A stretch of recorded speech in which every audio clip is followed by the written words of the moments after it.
জুলাই সনদে স্বাক্ষর করতে যে কোনো সময় প্রস্তুত বিএনপি, তবে এখনও অনুষ্ঠানে আমন্ত্রণ পায়নি দলটি। একথা জানিয়েছেন বিএনপির স্থায়ী কমিটির সদস্য সালাউদ্দিন আহমেদ।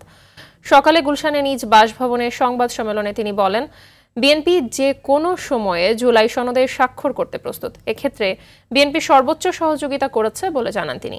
জুলাই ঘোষণাপত্রের ঐতিহাসিক ও রাজনৈতিক মূল্য আছে উল্লেখ করে তিনি বলেন, ঘোষণাপত্রের যে প্রস্তাব দেয়া হয়েছিল তার ফেব্রুয়ারিতেই জবাব দিয়েছে বিএনপি। সালাউদ্দিন আহমেদ জানান, জুলাই ঘোষণাপত্রে বিএনপির দেয়া সংশোধনী মেনে না নেওয়া হলে ঘোষণাপত্র পাঠের পর প্রতিক্রিয়া জানাবে দলটি।